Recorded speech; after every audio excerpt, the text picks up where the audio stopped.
It was supposed to be just another quiet weekend at our lake cabin. The air was crisp, the water calm, and my wife had just stepped out onto the porch to sip her morning coffee, holstered sidearm on her hip, as always. Out here, carrying isn't just legal, it's common. But that didn't stop the self-declared queen of the HOA, a woman we'd never seen before, from marching up the path like she owned the whole shoreline. Without so much as a greeting, she pointed straight at my wife and yelled, "You can't wear a gun around here. I'm calling the police." We tried to explain, calmly, that my wife is licensed, off-duty, and completely within her rights. But Karen wasn't hearing it. She had already pulled out her phone and started dialing 911, barking into the line about a dangerous armed woman at a family cabin resort. I could tell my wife was frustrated, but she kept her cool.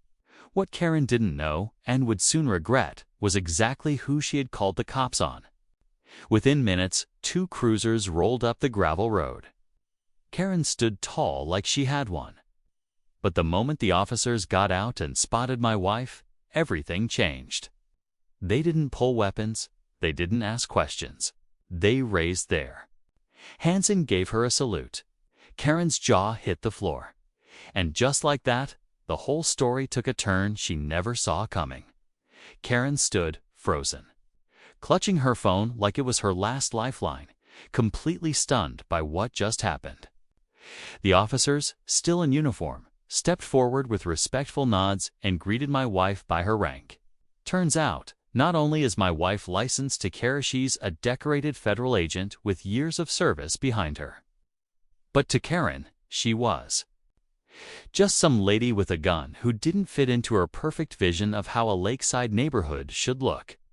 And instead of listening or asking questions, she went straight to calling 911, hoping to stir up fear and control the moment.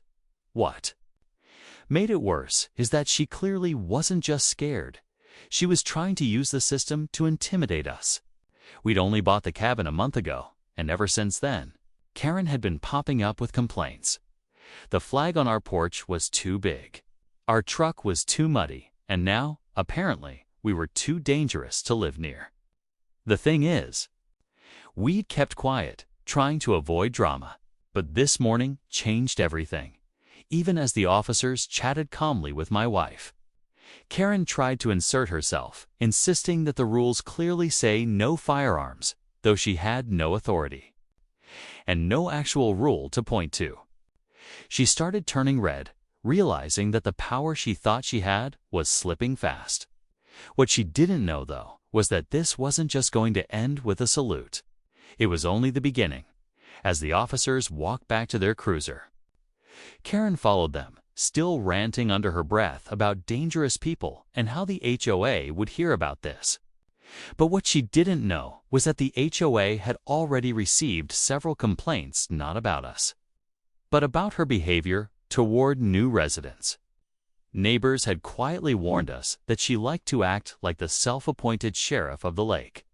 She wasn't elected to anything, that she carried around a clipboard like it was a badge and handed out violation notices she typed herself. Later that day, we found one of those notices taped to our cabin door. It claimed we were in violation for brandishing a weapon in public view, even though what happened was completely legal and respectful. That same afternoon, Karen was spotted knocking on other doors, rallying support and spinning her own version of the morning's events. Apparently, she told folks we'd threatened her with a weapon, which couldn't be further from the truth. The whole thing escalated fast.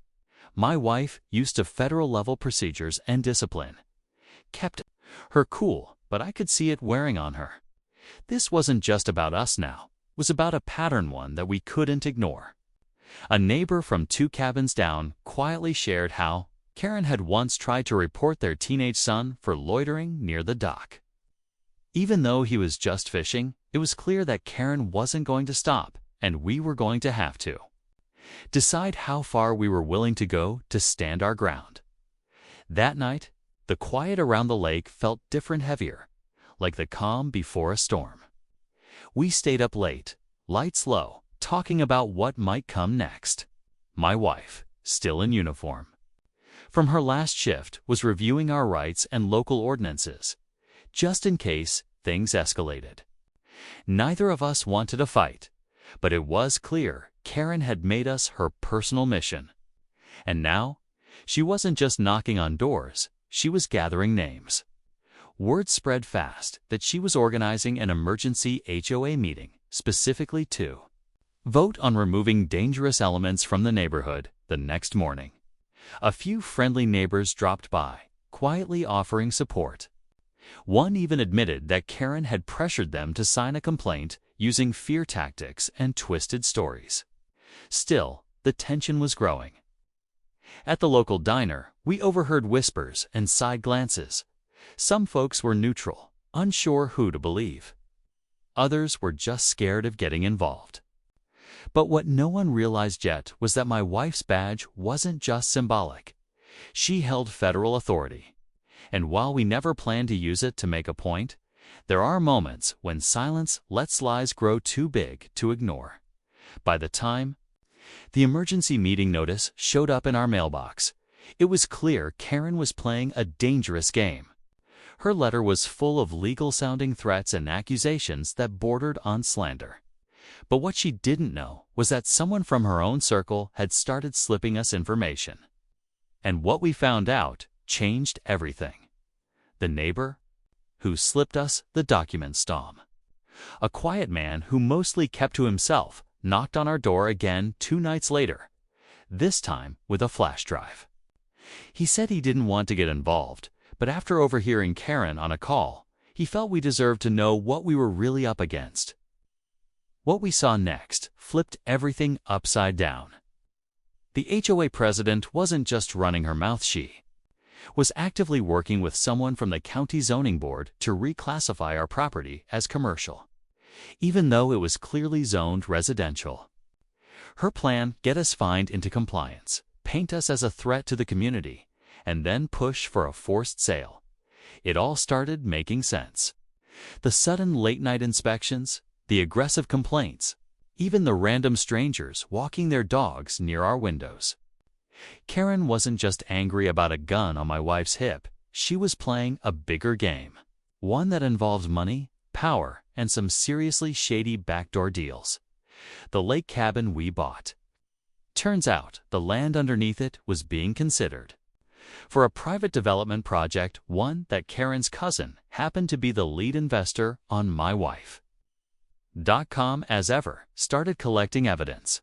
Emails, phone calls, fake complaints, they were all lining up. But just as we thought we had a handle on the situation, we received a certified letter. It wasn't from the HOA, it was from a law firm. And the name on the letterhead wasn't unfamiliar. It was my wife's old rival from her days in internal affairs. The moment my wife saw the letterhead, her entire posture shifted. She didn't even open it, she already knew who it was. Travis Weller, she muttered. The name alone brought back a wave of tension. Years ago, he'd tried to smear her during a high-profile corruption investigation. She cleared her name, and his career quietly fizzled out, or so he thought. Now he was back, apparently hired by the HOA, trying to strong-arm us with a cease and desist order, claiming we were creating a hostile environment for the community. But he underestimated her again. That afternoon, we drove straight to the county courthouse. My wife had already compiled a stack of documents, timeline of harassment, the zoning change plans, audio files Tom recorded. She handed it all over to the district attorney's office. What we didn't know was that the DA had already been sniffing around that HOA for unrelated fraud allegations. Our info lit the match they needed. Within days, subpoenas were flying.